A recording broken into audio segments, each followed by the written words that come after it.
Hey guys, it's Mike and you're watching That's Cool Vintage Collectibles. Today on the program we're going to talk Rolling Stones and some crazy events that took place in Toronto in the late 1970s. Stay tuned.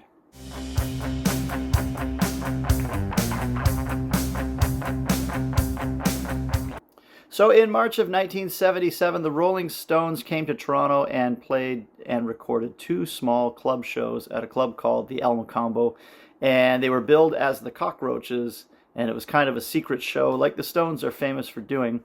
And this would be to be recorded and released on the Love You Live LP, and it's the second record on there, all the live material that was recorded. And when Keith arrived and passed through customs ahead of his luggage and went to the Harbour Castle Hotel, customs found residue on certain items in his luggage, and it led to raids in his hotel suite and the confiscation of a significant amount of heroin. And Keith was charged with importing, which is a major penalty in Canada. I live in Canada. And when you listen to the El Mocambo side of Love You Live, Jagger's intro of the band says, Keith Richards, of course Keith is completely straight. And on another, kind of reference to Keith's state at the time, which wasn't good. Anyway, that's kind of the backstory, and Love You Live is a document of this time, and you can now get that album released as the entire El Mocambo 1977, and this is a great set. It's the entire, both shows, and the opening act of these was April Wine, and or for this show was April Wine, and this is a great document to me of this era because it's such it's a really important time in Stones history, and it could have been the end of the Rolling Stones. So let's talk a little bit about that, and I'm going to show you an absolute crazy bootleg as well.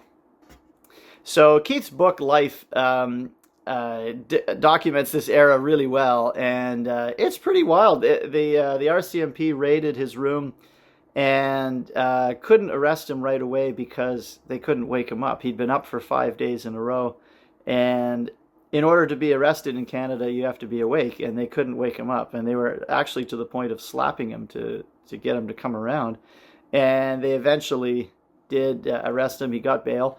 Other things that were happening at the hotel at that time was the Prime Minister's wife, Margaret Trudeau, was seen in the hallways in the middle of the night wearing a bathrobe, and a few weeks later, Maclean's magazine put this cover shot out. This is a Canadian news magazine, but I guess when the Prime Minister's wife is in the hotel with the Rolling Stones, it kind of makes national news. And it was a bit of a time, I think, in the Stones camp. Pretty wild in those days. And so Keith is arrested, given bail, and eventually has a court date to which he's looking at the minimum of 7 years, and his defense counsel argued that he's not going to be a criminal, he's not going to be stealing, he's got more than enough money, he just needs to get sober, and treatment is a better option than jail. And it's kind of getting down to the wire, and eventually the judge is agreeing to this, but also agrees that a jail term really doesn't solve the problem and it doesn't really help anybody. So as he's about to sentence Keith, a woman appears in the courtroom who's blind and is somebody that's hitchhiked to see the Stones, and on one occasion she tells the court that Keith made sure she got home safely and provided her with a ride and whatever happened, and tells this story to the court.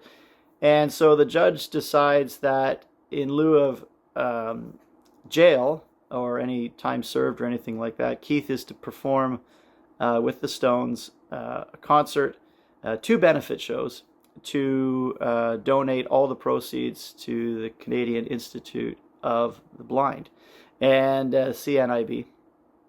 And it is decided to take place in Oshawa, Ontario, which is about half an hour from my house, and in an area that the Stones would never have bothered with otherwise, but that was the arena that they could find, and that's where they decided to hold the show. So let's talk a little bit about that.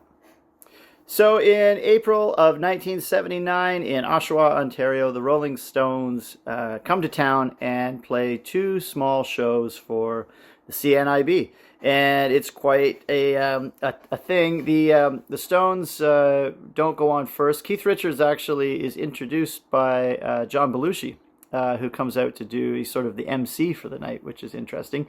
And Keith comes on first to a roaring applause and tries to read a statement that he's got on a piece of paper, but the crowd is just so loud he can't get it out, and he eventually just tosses the paper to the side and just says, "I'm really thankful to be here, thank you," and walks off. And then the opening act is Keith and Ron Wood and a band called the New Barbarians, which also had Ian McLagan from the Faces. And the New Barbarians are the opening act for this set. So let's take a look at a record here. So in my collection, I have an album that is just white and it says Blind Date on the top. And this is the famous Oshawa Rolling Stones concert bootlegged. And the bootleg is famous for this green label like that, Blind Date. And the New Barbarians come on and they play 7 to 10 songs and then leave the stage.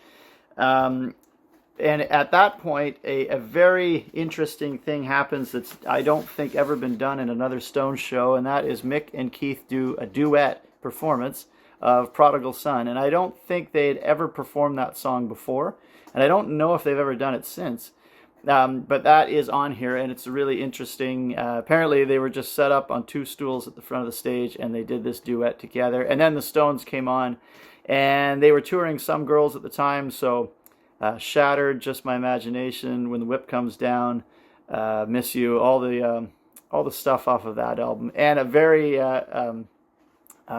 interesting run through. I think the New Barbarians actually played Before They Make Me Run, which is pretty timely on that tour. So that is a really cool bootleg record in my collection. It's kind of, it sounds like a hometown album to me because it's so close to where I live. And it's such a time in the Stones' history that the band really could have stopped at that point. That might have been it. And if Keith had gone to jail for 7 years, 15 years, 20 years, that certainly would have been the end of the Rolling Stones. So very interesting times, and it's great to have it documented. And the El Macombo show that's come out now, and you can kind of put this all together as a moment that happened in Toronto that really played out over the course of a couple of years with an unknown shadow hanging over them. And imagine recording an album like Some Girls and not really knowing kind of where you were at. So pretty interesting times, and amazing that everything worked the way it did. And it was kind of all to do with this woman who just showed up at the courtroom to plead for leniency for Keith Richards. So amazing story. And if you want to get the actual story, Keith's book Life really outlines it very well and gives you the full details on what went on in that time. But pretty cool part of my collection. I'm happy to have it.